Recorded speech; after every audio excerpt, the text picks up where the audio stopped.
Have you ever wondered why East Asians eat with sticks? It's all about chopsticks. These two simple sticks are the go-to utensils for millions of people. They're like extensions of your fingers, but way cooler and more useful for picking up slippery noodles. Chopsticks aren't just tools, they're a way of life in East Asia. From Japan to China, Korea to Vietnam, people use them every day for breakfast, lunch, and dinner. They use them for everything from rice to meat to vegetables. But why chopsticks? Why not forks or spoons? Well, that's a story as old as Chinese civilization. It's a tale of emperors and commoners, of metal shortages and practical solutions. So grab your chopsticks, or imaginary ones if you don't have any. We're about to dive into the fascinating world of East Asian dining. We'll explore the history, the culture, and the art of eating with two sticks. Trust me, by the end of this, you'll never look at your fork the same way again. You might even be tempted to try eating your spaghetti with chopsticks. Let's hop in our time machine and zoom back about 5,000 years to ancient China. People are cooking their food in big pots and need something to fish out the hot bits. What do they grab? Twigs. The ancestors of chopsticks were just simple twigs. Fast forward to around 1200 BCE, bronze chopsticks start showing up, but they're not for eating. These fancy sticks are for cooking and serving, like the ancient Chinese version of kitchen tongs. By 400 BCE, people start thinking, hey, why don't we eat with these things? And boom, the eating chopstick is born. One big reason chopsticks caught on: Confucius. He promoted chopsticks because he thought knives at the table reminded people of slaughterhouses. Practicality played a big role too. As the population grew, fuel became scarce. People started cutting food into smaller pieces so it would cook faster. Chopsticks were perfect for these bite-sized morsels. And let's not forget about rice. It became a staple food. And what better way to eat it than with chopsticks? They could pick up just the right amount. Not too much, not too little, just right. Goldilocks would approve.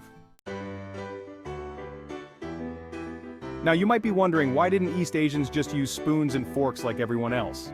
Well, they did use spoons, in fact they still do. But forks? Not so much. East Asian cuisine is typically served in bite-sized pieces. No need for a knife to cut things up, and chopsticks are perfect for picking up these small morsels. But there's more to it than just practicality. Chopsticks require skill. It's like a daily workout for your fingers. Using chopsticks develops fine motor skills and hand-eye coordination. It's like playing a mini-game every time you eat. Plus, it's a point of pride. Mastering chopsticks is a rite of passage in many East Asian cultures. Let's talk about rice for a moment. It's a staple in East Asian diets, and chopsticks are perfect for eating rice. They can pick up just the right amount. Not too much, not too little. Try eating rice with a fork. It's not as easy, is it? With chopsticks you can even push rice into your mouth directly from the bowl. Let's take a culinary tour around East Asia. Our first stop, China, the birthplace of chopsticks. Here, chopsticks are typically longer and thicker. Next up, Japan. Japanese chopsticks are shorter and more tapered. They're often made of lacquered wood. Let's hop over to Korea. Korean chopsticks are unique. They're often made of metal and are flat.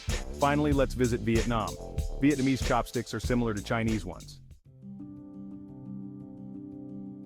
Section 5. The Art of Eating, Chopstick Etiquette and Customs. Using chopsticks isn't just about getting food from plate to mouth. There's a whole set of rules and customs around chopstick use. It's like a secret code of dining etiquette. First rule of Chopstick Club: don't play with your chopsticks. They're not drumsticks or toys. Don't use them to point at people or things. That's considered rude. And whatever you do, don't stick them straight up in your rice. In many East Asian cultures, this resembles incense sticks at a funeral.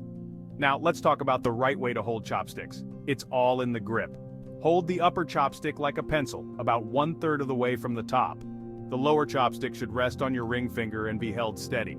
Only the top chopstick should move. With practice, it becomes second nature. In Japan, it's polite to use the opposite ends of your chopsticks to take food from shared plates. In China, it's okay to raise your rice bowl to your mouth and push rice in with your chopsticks. In Korea, wait for elders to start eating before you dig in. Section 6. Beyond the East chopsticks in other cultures. You might think chopsticks are exclusive to East Asia, but you'd be wrong. These nifty little sticks have traveled far and wide. They've even found homes in some unexpected places. Let's take a global tour and see where else chopsticks have made their mark. First stop, Thailand. While not traditionally a chopstick culture, you'll often see chopsticks used here. especially for noodle dishes. It's like they've adopted the best tool for the job. Now let's jet over to the other side of the world. Surprise! You'll find chopsticks in Brazil. Why? Because Brazil has the largest Japanese population outside of Japan. These Japanese Brazilians brought their chopstick culture with them. Section 7. Chopsticks versus the world's utensils. A utensil showdown. Alright, it's time for the ultimate showdown. Chopsticks versus the world's utensils. In this corner we have the dynamic duo of East Asian dining. And in the other corner we have forks, knives, and spoons. Let the battle begin. First up, let's talk versatility. Chopsticks can pick up everything from tiny grains of rice to slippery noodles. They can even be used for cooking and serving. Forks? Well, they're great for stabbing things. But good luck picking up that last grain of rice. Point for chopsticks. Now let's consider skill level. Anyone can use a fork. But chopsticks? They require practice and skill. It's like a mini workout for your fingers every time you eat. Plus, they're great for portion control. You can only pick up so much at once. Section 8. More than just tools. Chopsticks as cultural symbols. Chopsticks are more than just eating utensils. They're cultural icons. They're symbols of tradition, history, and identity. In many East Asian countries, chopsticks are the first utensil a child learns to use. It's a rite of passage, like learning to ride a bike. But instead of skinned knees, you get spilled rice. In some cultures, chopsticks are seen as extensions of your fingers. They're not just tools, but part of you. This idea reflects a deeper philosophy about humans and nature. It's about harmony and connection. When you use chopsticks, you're not just eating. You're participating in a tradition that's thousands of years old. How's that for food for thought? Chopsticks also play a role in important cultural events. In weddings, for example, the bride and groom might use a special pair of chopsticks. These are often beautifully decorated and kept as keepsakes. It's like the East Asian version of saving the wedding cake topper.